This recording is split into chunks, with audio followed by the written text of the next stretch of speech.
Hello, everyone. We are here for another episode of Unlock Your Way with STK.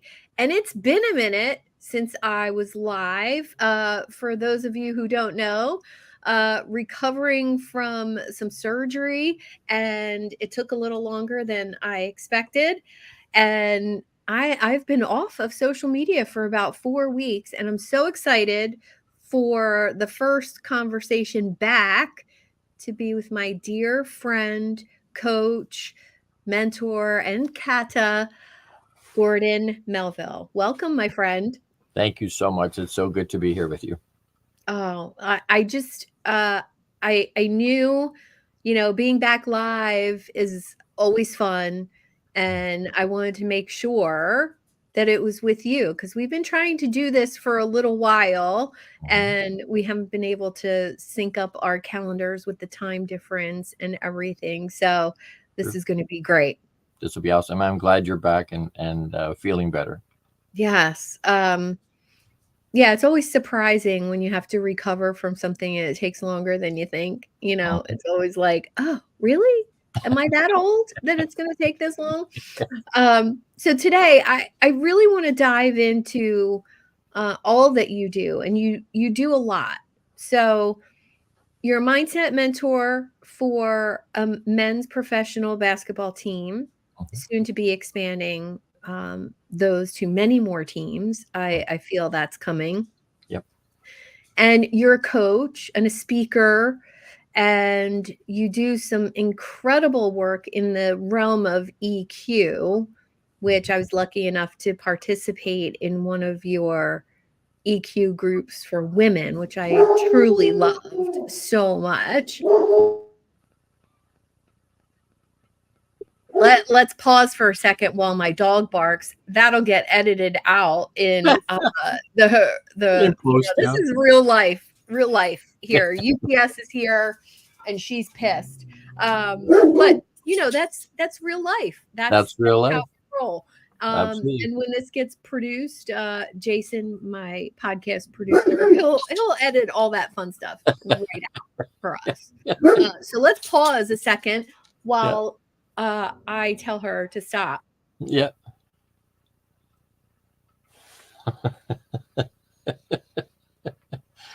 Oh, you can't make this shit up, honestly. Nope. No. Um, so let's talk about EQ today, and then we'll dive into the work that you do. Sounds like a plan. Okay.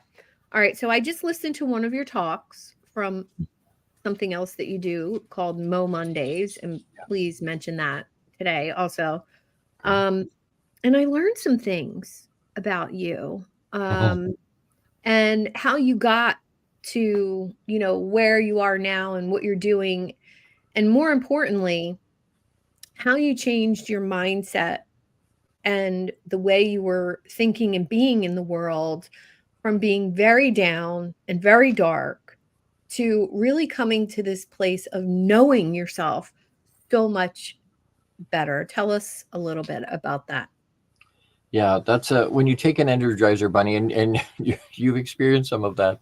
When Mhm. you take an Energizer bunny that's used to go, go, go, go, go, go, go all the Yeah. time and stop them from doing that, it Mhm. can get dark in a hurry. And Yeah. as a guy and as somebody that's a performance-based human, I have been for a lot of my life, and certainly was then, and not knowing where to reach out. And I think that's where the catalyst for that and for where Mhm. that's taken me has brought me, because at the time I didn't know who to reach out to alleviate Yeah. that, and I didn't want to. I didn't think I could out myself. Right, I was in the financial world then. We're looking after millions of dollars for people, and they wouldn't have been giving their money to a suicidal guy, so I couldn't tell anybody that that's where my Right. brain was at. And Right. so you sort of get into a space where I felt, I was talking about this with somebody else yesterday. You get in a space where you feel like Mhm. you're doing everybody a favor, right? Yeah. You're right. Because I've always thought, well, it's the most selfish thing you can do. And why don't they just reach out? Well, in the moment, I thought I was doing something good for my family so that I Mhm. wasn't that millstone around their neck. And all I was really doing was transferring my sadness and my frustration and my that depression onto the people around me. And so,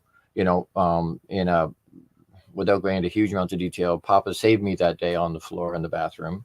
And what it did was give me purpose. And the talk you're talking about, that was a Mo Mondays. I didn't own Mo Mondays then. That was one of the 8 cities that I did my talk in before we ever owned one. And that was in Aurora. And I remember there's been some forward movement since I gave that talk. There's been some awareness since then, and around understanding what my purpose is and why I'm here. And so, what my value in the grand scope is. And you and I have talked about this a bunch in other places and on our own, but understanding what our worth and our value is going to generate a mindset one way or another. And so if my brain, if I think my worth and value is less than, or not enough, or not lovable, then the mindset that's created of that is skewed because it's trying to overcome or compensate for a lack that's not really there. And so, when I was laying on the floor that day and I heard Papa say to me, this is not the legacy I want you to leave. I've got a job for you to do. I've got a mission for you to do. And I could get someone else to do it, but I want you to do it. So please don't do what you're doing. And it left me with a piece that told me 2 major things. One is I know exactly what my purpose is. And I think that's morphed over the years since then, because I think and I'm a spiritual human, when Jesus was here, he said, when they tried to get him to what's the most important commandment, and he said, love Papa, and then love. So I call God Papa because of my relationship with him, but love Papa, and then love each other the way you love yourself. Yeah. And then he put the mic down. Well, he didn't say judge people. He didn't say be doing this or that. He said love each other. So I think all of our purpose for everybody is to love each other, period. Right now, you're a different human than me. So how that shows up and how you love on the world is going to be completely different than how I do it, because I'm a different human being. But the base purpose for everybody is just to love each other. Yeah. And so that was a huge awareness that came that day. The other one that I think is at least as big or bigger awareness was that the creator of everything, 8 billion people on the planet, and he was in the bathroom when I needed him to be there. And if that doesn't tell me what my worth and my value is, nothing ever will. And he says we have infinite value for no other reason than we are. Nothing to do with what we think or what we've done, or good, bad, or otherwise. He accepts and loves us very much, likes us a lot, just the way we are. Yeah. And so, that whole concept around loving on people and accepting them where they are had literally revolutionized my thought process, because it changed the way I viewed people. And if we keep viewing people as less than, right? And you've heard me say this before, but the word stigma, somebody used it yesterday. I'm like, I hate that word. And they apologize. And I'm like, no, it's okay. It's okay. But it's a sanitized, civilized word that we use, so we don't have to admit what we're really doing. Right. And what we're really doing is just being judgmental pricks. That's what we're doing. We're saying I'm better than them because I don't deal with that. Well, you've got a lot of your own shit to deal with, but because you don't deal with that doesn't make you any better or worse than anybody else on the planet. And so, if we can take that, because stigma gets used about lots of things, right? Weight, it does. Ethnicity, like there's so many things. Hey, stop the stigma. No. Pull the word stigma out and put the word judgment in anywhere you find it, and it's way more honest, way more accurate, right? Stop judging people because of stuff that they can't control, stuff that now, even on choices, they make bad choices. Great. We all make bad choices. There's nobody perfect, right? So, being able to, that whole stimulus, pause, respond deal, right? The power's in the pause. The power's in to be able to go, no, wait. Is that what their heart is? Is that what my purpose is in their life? Because that whole concept around legacy is not an end of life thing. We think of it as an end of life thing, but it's not. Legacy is just we've poured into people, right? Well, we do that every day without realizing it, right? Somebody cuts us off and we give them the bird and we get all animated and we're angry because we think we've been wronged somehow. if they could speak at our funeral, we'd never see them again, but they speak at our funeral, that's the legacy we left in them, was a negative. Yeah, that's why it's so much more fun to go like Exactly that, right. right? Exactly right. And Absolutely. that leaves an angry, frustrated person Right. questioning their own anger, like, Right. oh, like, oh. And I somehow I think it's funny to react that way to an Right. angry, Me too. gesture or whatever. But Yep. you brought up an important point that I think bears repeating and re-emphasizing, because loving other people, caring about other people, being in service of other people, whether you're getting paid for it or not, Mhm. is just a way of being Mhm. for certain people. Mhm. The requirement, at least as far as I'm concerned, is that you have to feel that way about yourself first. You have Mhm. to care about yourself. You have to love yourself. And I notice with a lot of the entrepreneurs that I've worked with over the years that that is the biggest struggle, because of either comparisonitis or some influencer you want to be like, or some coach that you learned from that says you have to do it this way and you don't want to do it this way, and you feel like an imposter, a fraud, like you're not successful enough to Mhm. help other people. Mhm. And tell us a little bit about what that looks like, because your program, your Boxed Inside Out program, Mhm. really sealed a couple deals for me around that idea of imposter syndrome versus me showing up in service. Who am I being, Mhm. feeling? Absolutely. Talk a little bit about that for us. Um, I ask the new people a lot right now, and I have for a little bit. It's become kind Mhm, of a core thing, right? Who you be, and mhm. I know that's grammar's baffed, right? But No, I I'm love it. I love it because it's different. It's it different. is, and it's. I'm trying to do a pattern interrupt with them, right? I'm trying to get them to think Yeah. outside. James, James. I Yeah, love him to death. I know. Um, um, but yeah, outside the that concept around who we're being, we get stuck in a loop, Yeah. hamster wheel of what we do, what we do, what we do, what we do, what we do, right? And we forget about who we're being. And so, Yeah. I think if we focus on who we're being, then we do, the doing becomes an extension of who we're being, in which Yeah. case we have alignment and flow, right? Yeah. But if we don't know who we're being, and that's why I say I'm trying to interrupt their thought pattern a little bit to get them to go, what did he just ask me, right? Mhm. Because most people can't answer that question. Most Yeah. people can't tell me who they're being because they Mhm. don't know, right? They Yeah. have no idea. And so, and I think it's an easy question when we're at parties or we're meeting new people. Hey, what do you do? Right? Or how Mhm. are you is a polite thing, right? We don't really care in general. Some of us do, but most people, when they say, how are you? It's just a polite way to greet people. It's not, matter of Right. fact, if you answer them, they get pissed off that, oh crap, I'm sorry I asked, right? Right. But, right. Right. But that's the health part. And then, hey, what do you do?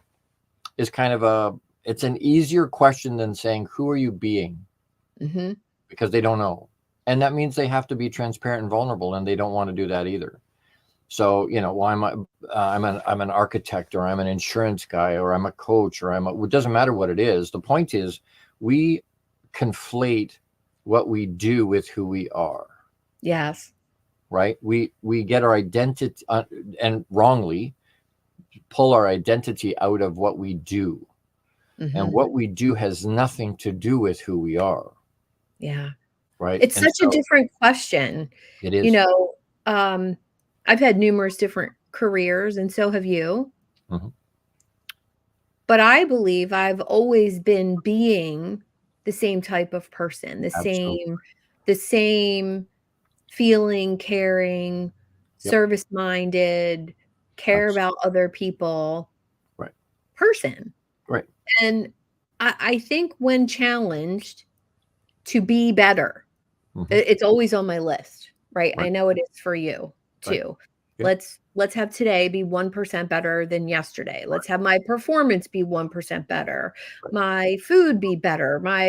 And it's this constant trying to be better, do better, Mhm. that actually can get a little overwhelming if you really start tracking like I do. Yep. I'm tracking sleep, I'm tracking water, I'm tracking steps. Right. And if every day has to be improved upon, Mhm. it implies that there's something that's not good enough, Right. mindset wise. Right. But I think How it's do a, you? sorry, I don't think it, I think it's an awareness. Mm, So, right, it's not, one of our good friends, Dr. Oliver Reed, said to me, Gord, you can't become who you already are, yeah. right? We are already perfect in every way. We're already who we're supposed to be. What we end Yeah. up doing is, it's not 1% better, it's 1% closer, more aware of who I really truly am. Mm, And then being able to put that out for the world, right? Being able yeah. to be, we're uncovering that awareness of, we perceive it as better, we perceive it as more efficient or stronger or more productive or whatever, but I think it's an awareness that we're having on our own of who we're supposed to be, right? Mm, Because we're trying to find out who that is. We don't know. Through our whole life we don't know, okay, who am I supposed to be, right? How am I supposed to show up in the world? And mhm. so when I ask people who you be, that's what kind of I'm asking. How are you showing up in the world? How are you showing people your heart? How are you loving on the people that are in your life? Because Yeah. we get, again, we get sidelined with, like you say, tracking steps, tracking water, all the things that and you and I are both performance-based humans. So that's how we've Mhm. learned to be, hey, I'm not, if I can't track it and if I want to get better, I have to be able to measure it. And Yeah, if I can't, numbers don't lie, gotta measure it, exactly right, right. But be incremental Mhm. improvement and awareness around who we're being will allow us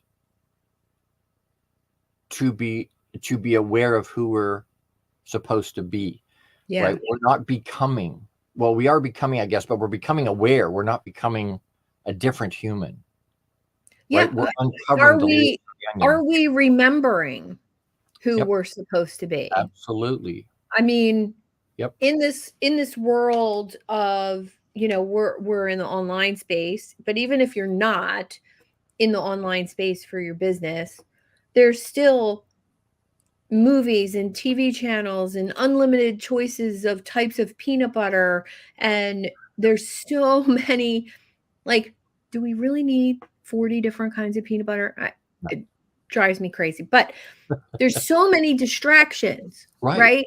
right, And it's constant. And I remember reading a statistic that said we're capable of handling our brains about 10,000 pieces of information a day, mhm, from right, our senses, sight, sound, smells, everything we look at and bring into ourselves every day. yep, But we unconsciously are bombarded by over 60,000 pieces of information every day. If you are scrolling, or if you're reading email or watching the news or flipping channels, right, even. right, And that distraction, mhm, just had this conversation earlier this morning, that distraction is what keeps you from mindfulness. mhm, It's what keeps you from remembering mhm, who you're supposed to be in this world.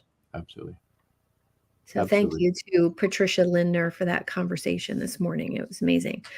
Um, what do you recommend for your clients to really get back to that mindfulness place of being for themselves? Mhm, Let's start with client 0 mhm, first, right? mhm. Yep. For themselves, what are some of the tools or activities that we could do to really get in that space? It's a great question. It's unplug, Mm, right? Something that you would have experienced. So you had, when you got sick, that was an emergency thing. That was an unexpected thing, right? Right. You would have had plans later that day, later the next day, or through the following weeks. You had shows to do and clients to follow up and all that, right? That we look at from a day-to-day basis and go, well, I have to do this. They're counting on me to. But what happened when you weren't there? Nothing. Nothing. Did they go away? Did the world implode? No. No. No. So we put all this emphasis on, I gotta,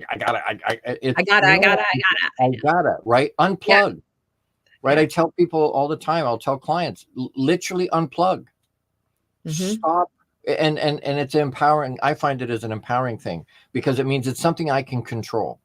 I don't have to have 60,000 pieces bombard me every day. If I spend less time online or less time watching TV, I don't even have cable. We haven't for years and years and years. Now I own a whole bunch of movies and we have Netflix and Disney Plus, but I'm not watching news. I'm not watching, right? So I pick and choose where I'm going to plug that in because there is a time to do that. There is a time to sit with the family on the couch and watch movies and have pizza and popcorn and whatever. That's productive because it's bonding.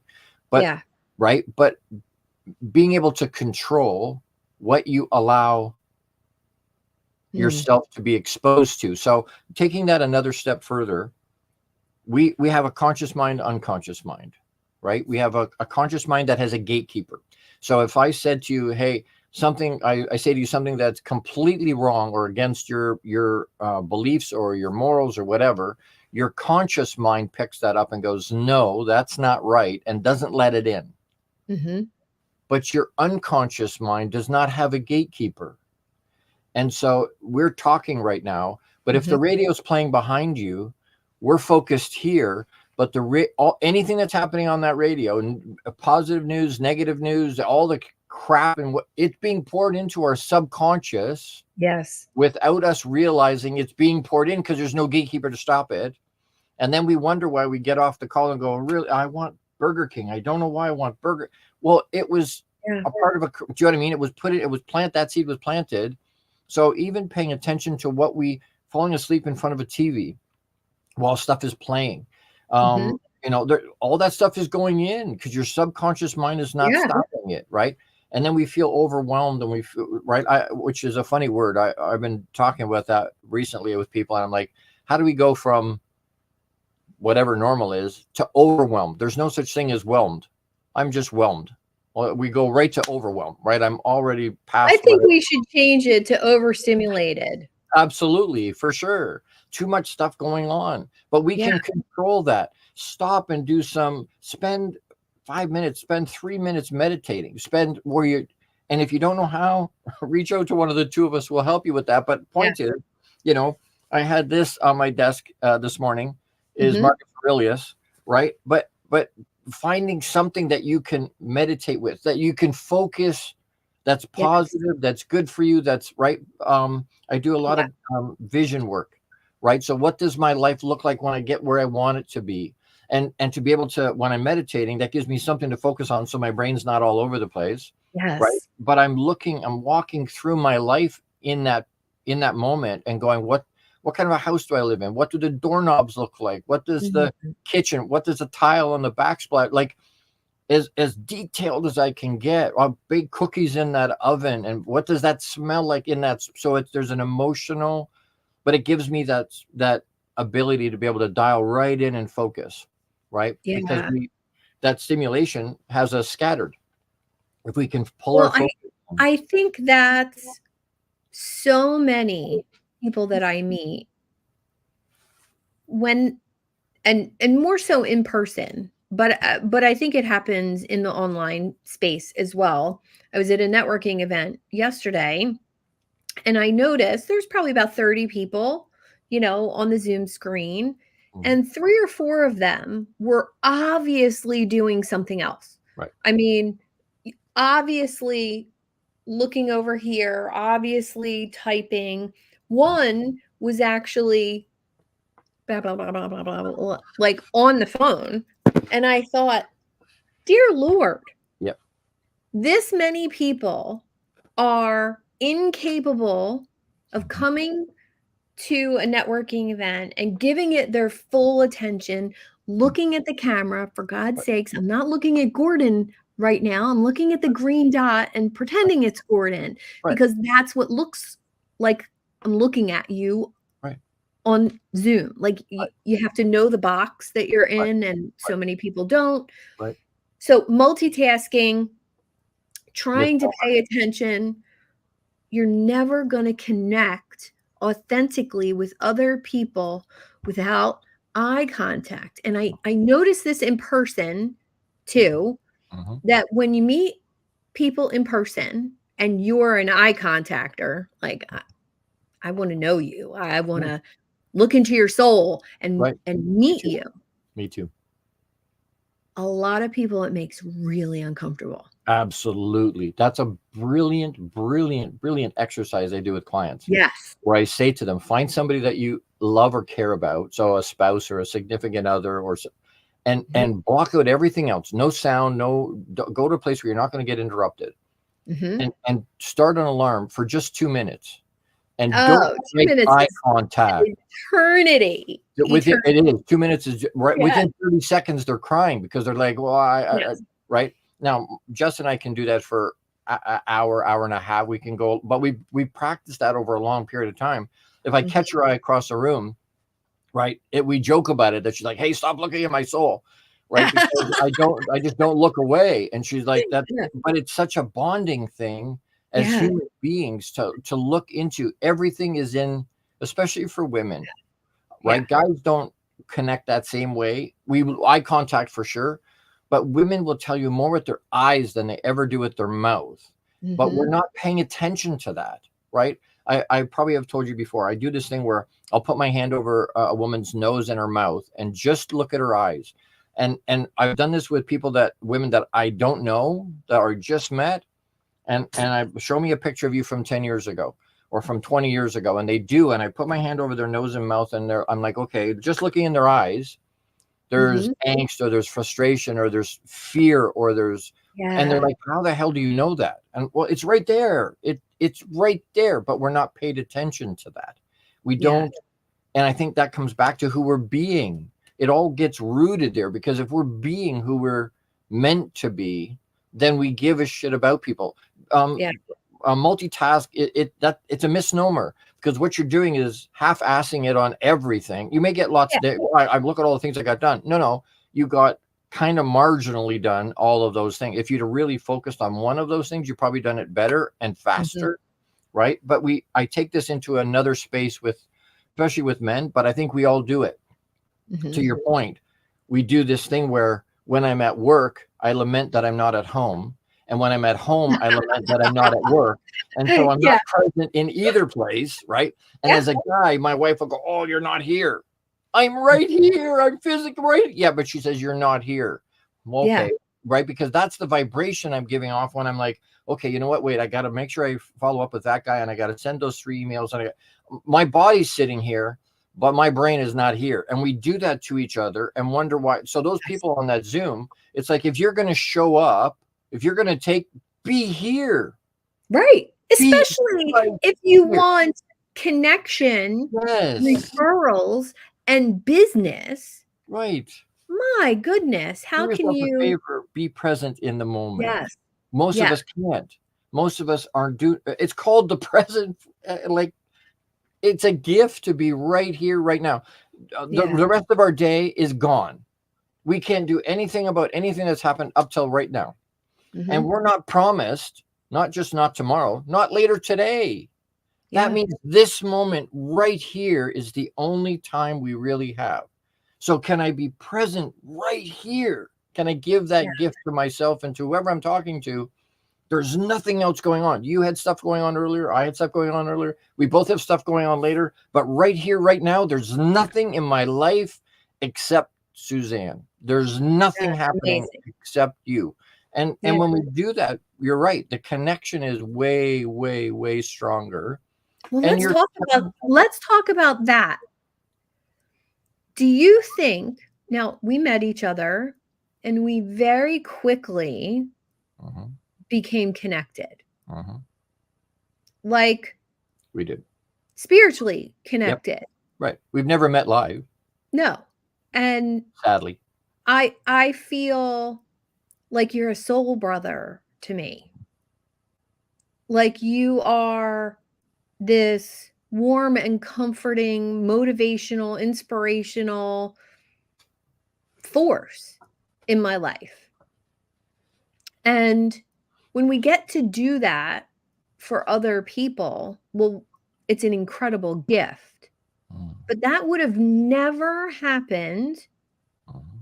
if we weren't able to be fully present with each other. I don't care whether it's a 2-minute Yep. WhatsApp message Mhm. that's like, I love your voice and you like hearing my voice messages. I do. 1 or 2-minute voice message where I'm not doing anything else Mhm. except talking to Gordon. Mhm. And I'm not saying you're the only one I do that with, but the people that I have real connection with, that's the Suzanne that they get. And Mhm. I know you're the same way. Mhm. Absolutely. I How do we get that across to more people in a genuine way? Mhm. I remember a couple months ago, I reached out to someone I feel very, very close to. I feel very, I love what he's doing in the world. I love his journey to get to where he is now. And I hadn't heard from him in a while. And I sent a voice message on LinkedIn. And immediately he sent a note back that said, "Please remove me from your marketing messages." Wow. I Well, on the verge of crying. Marketing messages? Marketing messages? Mhm. How is It's been a long time. I'm wondering what is going on, and how are you? How's the family? Mhm. And how's your group going? Would love to catch up sometime soon. Mhm. How is that a marketing message? And that You know, goes right back to what we were talking earlier about it does. distraction. It does. Absolutely does. Well, and you know what? Marketing has become, in some ways, and some people sadly have used it Mhm. as a manipulation, right? So somebody I haven't talked to in a long time, I reach Mhm. out to and they think, oh, they're into a multi-level marketing thing, or they're into Yeah, something else where yeah, they're, you know what I mean? They're saying hi yeah. because they want to connect, Or they right? wanna start that conversation Right. With of, an ulterior "How's your motive somewhere. business going this Right. year?" Or Yeah. any of those other lame Yes. questions. Absolutely. I think, and you and I have talked about that before, but I think it comes, for me, it comes back to somebody showing me their heart, Mm, knowing what their heart is. The other part of that is that your journey is for you, their journey is for them. And you can't yeah, control, right? We try and control things around us, and control is an illusion outside of ourself. What I think and what I do are the mhm, only things I can control. I can influence, but I can't actually control anything else. And so, did you put that message out genuinely being you? I would say yes, because that's how yes, who I know you to be. But they received that, and you're not responsible mm, for how they receive that, true, right? And what they're telling you is, this is where I am on my journey. So I put that through, again, the stimulus, pause, respond deal. And yeah, when I'm pausing in that space and I get a message like that, I'm like, all right, what mm, do I know their heart is towards me? Are they normally nasty? And what? No, great. Then you know what? It has nothing to do with me. That's something yeah, that's going on in their life. I'm not going to. So, 4 agreements, right? One of them is, don't take anything personally. It's not, they're not being yucky to me to be mean to me. There's something going on in their life that has nothing to do with me, right? And mhm, if I'm thinking about people in terms of, that's why it's so important for me to watch and find out what their heart is. Who are they being?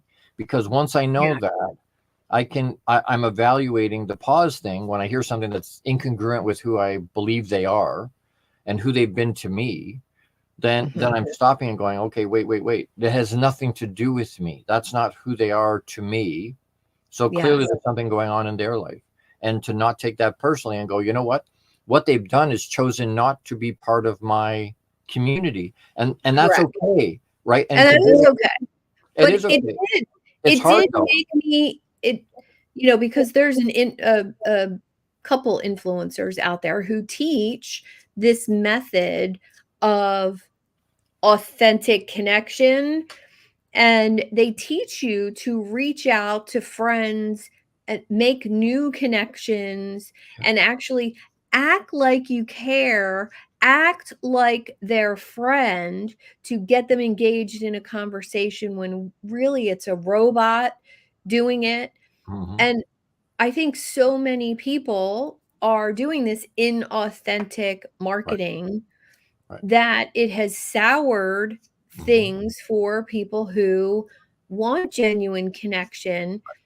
I'm not in the online space to have 10,000 friends, to be Right, as close to 10,000 people as I am to you, right, but I'm there for connection and meaning and community right. and, being of service to those clients that I serve and then helping them meet clients. And I think I just think the way you do things, the way you have surrounded yourself with the right people, the way your growth has been slow and steady, and you're very focused, which in the online space is a huge compliment. You don't change what you do. It's always the same. It's very consistent. And how did you get to that confidence level with what you're doing? And the EQ for men, that's brave of you to take that on. How did you get to that space for yourself? I think some of it, and you'll find this out when you turn 30. As I've got, as I get, as I've 30 gotten number older, two. I mean, as I get older, what I'm finding is at some point you go, you know what? I don't give a rat's ass. I really don't. yeah, Right. If you connect yeah. with me, great. Hey, Cheryl. Um, if, Hey, if you Cheryl. if you connect with me, wonderful. If you don't, that's okay. I'm not Mhm. everybody's cup of tea, and I'm okay with that. Right. Yeah. I've come to a place where are there people gonna not want to continue the journey with me at the level I want to do it? Yes. And that's okay. I can love on them, and if but they're choosing to step away. I don't have to ask them to. They Right. just drift off because they don't want to be, whether it's convicted because they go, "Oh, crap, I gave up, I didn't keep pushing," or it doesn't matter how they view it. Yeah. Right? Once I got to a point where I was like, you know what? I'm going to be me. And if you like that, wonderful. And if you don't like that, wonderful. That's Mhm. great. It doesn't impact me one way or the other. When I get negative comments on my shows, the first time that happened, Christine called me and said, "Hey, there's a negative comment. Do you want me to delete it or you want to respond to them?" And I'm like, "No, no, I'm going to respond to them." And I was like, "Yes, yes." And she's like, Yes. "Why are you happy?" I said, "Well, they told me I hadn't arrived until I had haters. Now officially I have somebody that's Yes. not happy with me. I've arrived." Yes. But she said, "What are you going to say?" And I'm going to say, "Thank you for the feedback. I appreciate the engagement. Make it a great day."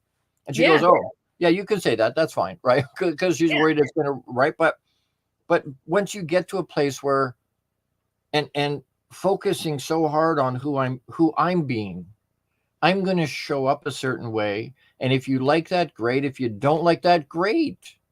I'm Mhm. okay with that. And I think that's where there's a linchpin in there because we're afraid we're going to be alone. If Mm. I be right, we talk about, Yeah. and it brings us back in some of the other things we talked about today. Everybody wants to be unique, right? I Mhm. got to be unique. I got to stand out. Be you. That's unique. Nobody else can do that.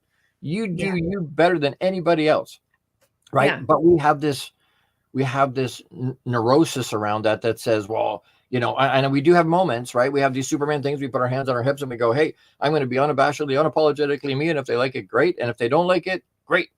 And then somebody we love or respect or care about Yeah. challenges it, and we go, and instead of standing there and taking it, we Mhm. turtle and we put our mask back on because we go, no, no, no, they're not going to love me if they find out I have foibles and warts and no, I'm not perfect.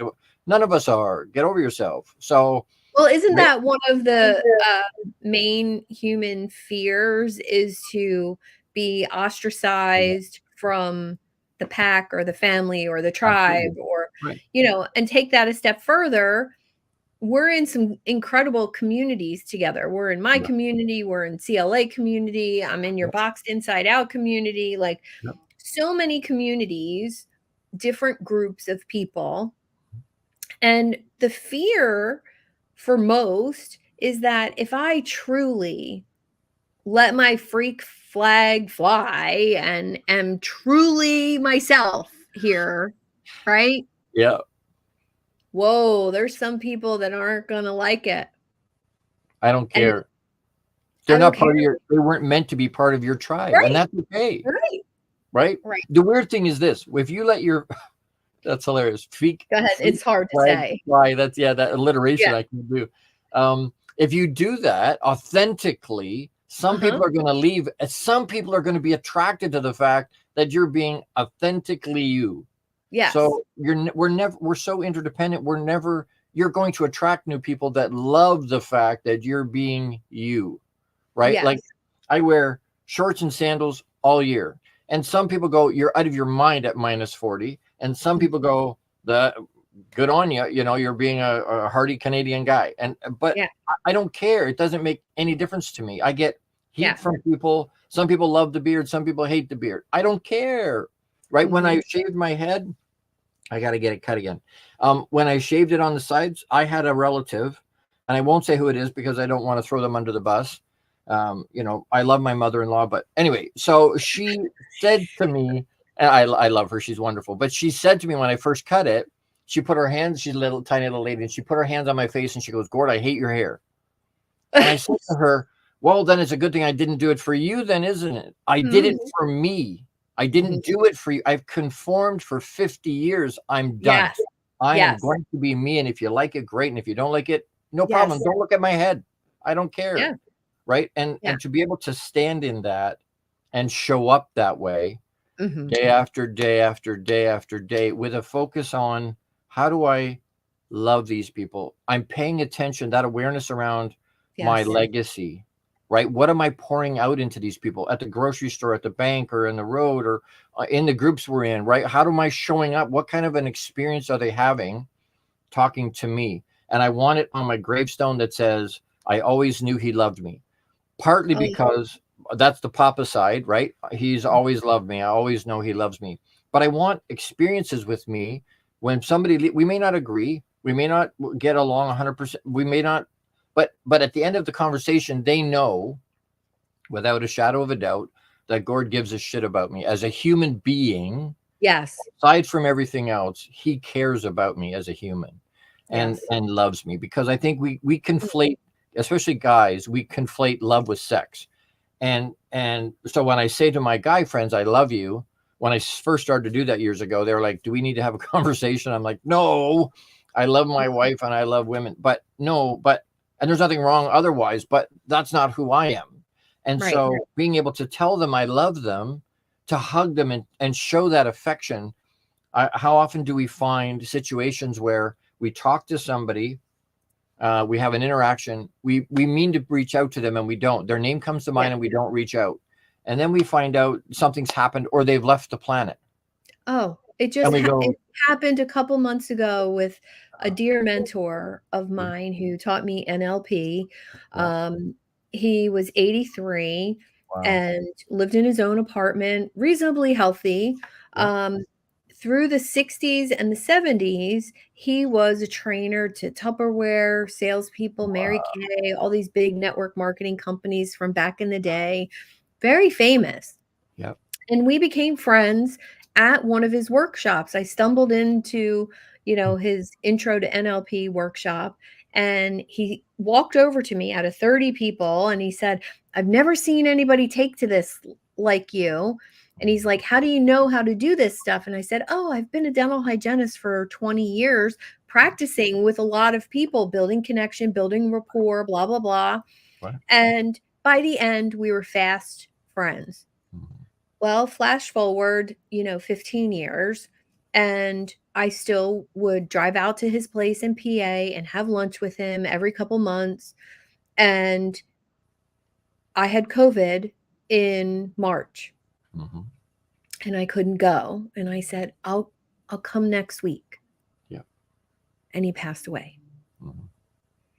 And it was the most upsetting thing for Mhm. me. Yeah. And I thought, well, at least I'll be able to go to the funeral. I'll be clear to be able to go. And his children did not have a service Oh. because of their kind of disconnected relationship with him after he got divorced in the 70s. Yeah. And I thought, I'm going to get his students together Mm. and and we're going to celebrate him. And it felt like the right thing to do, to have Absolutely. closure and to Right. and I think so many times we get that gut instinct Mhm. to reach out to someone Mhm. and we don't do it. "Oh, I'm too busy," Right. or, "Oh, I'm working right now, I'll do it later," and then you don't. Right. That's the And thing about it being in the moment, yes, it right? only takes a text message. It takes a It half only a second, yes, right? yeah. And when someone specifically comes to your mind, there's a Mhm. reason they came to your mind, Oh, yeah, especially with someone you haven't talked to in a while. You yeah, is and I what I'm learning, and I learned the hard way just like you, I'm like, "You know what? It doesn't have to be long. I'll send them a thing right on the spot, no matter yep, what's going on. Hey, you know what? I don't know what's going on for you right now. I love you. Big hugs. Reach out. Let's connect." It takes 3 seconds. It's nothing. But you mhm, have no idea on the other end of that yeah, what how that's being received on the other side, because maybe that name came to your mind because the person that came to your mind is struggling in the moment and mhm, needs that from to hear, right? I yeah, can't tell you how many messages back from people that say, how did you know I needed to hear that today? yeah, you've How done did it with me. right? And it's but we you're right, we get the whole distraction thing. Well, I'll do Mhm. it later. I'll do it at the end of no, no, no, no, no, no, because I'll forget. People laugh at me about my Or journal. or who am I to get intuition about someone else and actually take action on it? I've had many people say that to me. Well, that trust, one Mhm. of the things that Boxed Inside Out really sealed in for me was trusting my own gut instincts, intuition, whatever you want to call it, divine, Yep. spiritual information, download. I don't care what you call it, it's all the same thing. Mhm. It helped me trust when I hear or feel that message, Mhm. write it down, take action on it, do something Right. because you're lucky that you're aware of it and Right. that you felt it and you heard it. Yep. Um, so thank you for Yeah. that. Thank you Thank for that you. internal trust Thank you. compass. Well, and you Uh, know what? Over so many other people in my life, and I've said that to you, you've blown me away multiple times on the same day. yeah. Um, you know, but because they say only 3% of the population does any kind of personal development. And Mhm. we wonder why the world's messed up. But anyway, Yeah. but even of those 3% that are actually engaged in the concepts, Mhm. very few of them, a percent of 1%, actually do anything, right, with Mm. the information. So somebody that reads a lot but doesn't do anything with the information might as well be illiterate, because the information is going in and they're not doing anything with it. Now, they could be planting seeds to do something with it later.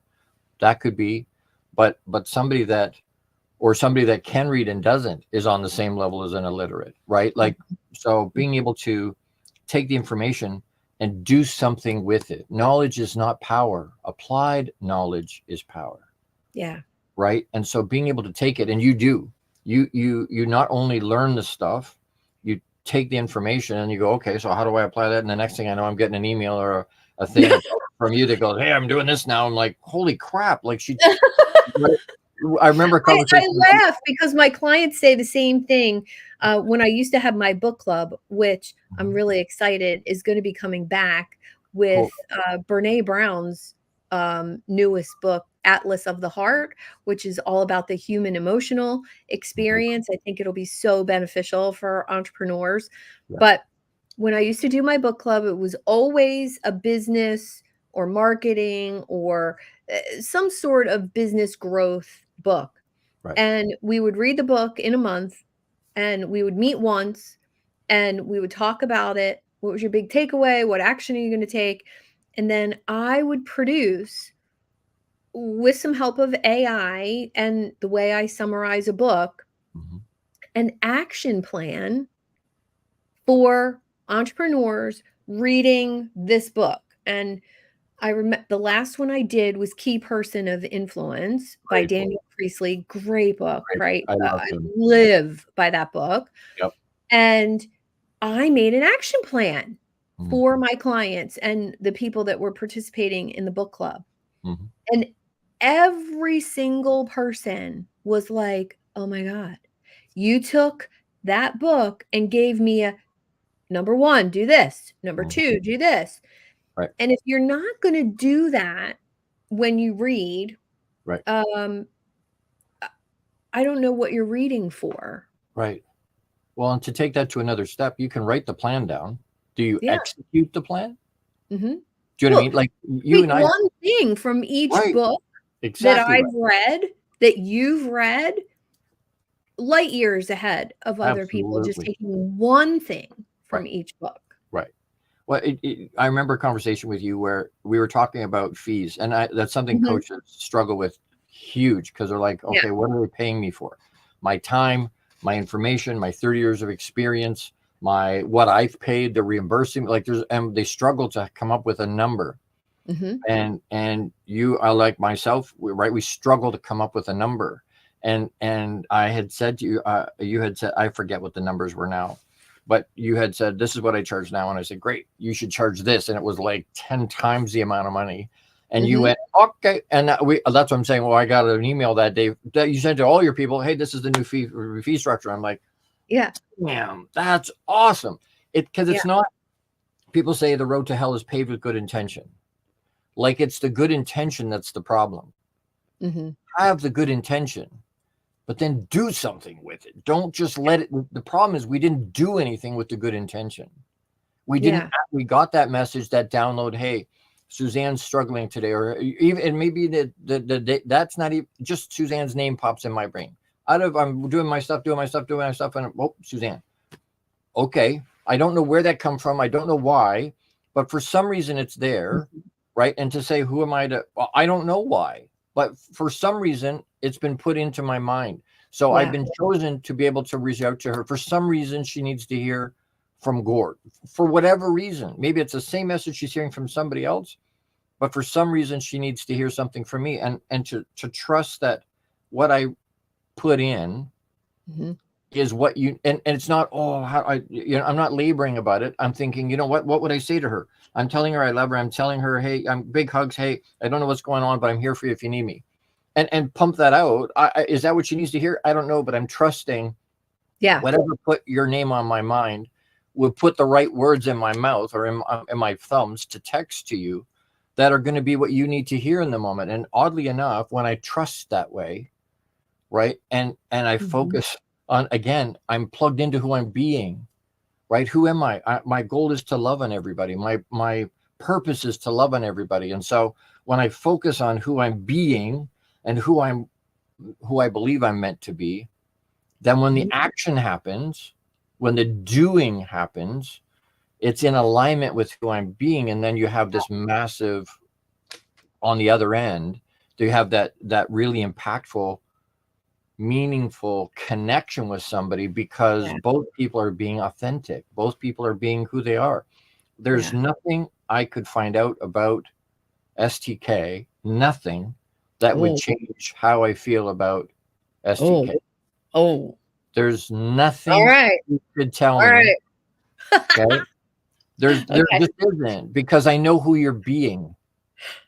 Right. I know. So if you do something, or you've done something in the past that somebody would raise an eyebrow about, I'm like, great. You know what? We all screw up. We all do things that are questionable. There's a lot of stuff, right? So, but if I love you and care about you, then what I'm loving is who you're being. Yes. As an essence. Right. Are you going to do weird? Yes. But the essence of you. Well, someday you'll hear that talk where I go through the list of all of my bad decisions and negative things that have happened, and it's all like in one run-on long paragraph. And usually when I get about halfway through, people are like, holy crap, she's not done yet. And it We goes could all on. do it though. Yeah. Do you know what I Yeah. mean? Yeah. It's okay. So if there's a lot on that. Yeah, there's a lot on my list. There's a lot on their list. Like, come on, Yes. we're human. Yes. But it's the transparency of talking about it Yes. and being real about it Yeah. and growing from it that really Right. makes a difference. And listen, we got to wrap up because Sure. we could just go on for like another couple hours We with could this. absolutely. So thank you so much for No, being thank you on so Unlock much. Your Way and giving us a little peek into how you've unlocked your way. And how can our listeners get in touch with you? There's a bunch of ways. If you put the long bearded guy into any social media platform, you'll Yes. come up with, right? Yes. Or Gordon D. Melville, you put that into any platform, you'll come up with me everywhere. JEWIL, JEWIL, that's an acronym for Jandon, which is Jess and my company, but Jandon Empowerment with Intention Life Coaching. So JEWIL, JEWIL.coaching@gmail.com. Perfect. All right. All Gordon's contact information will be in all the comments of this live stream very shortly. And please look for Gordon's episode live again in about 2 weeks on all my and his social media platforms. Thank you again, Gordon, for being here today. Thank you so much for the opportunity. It's an honor. You're welcome.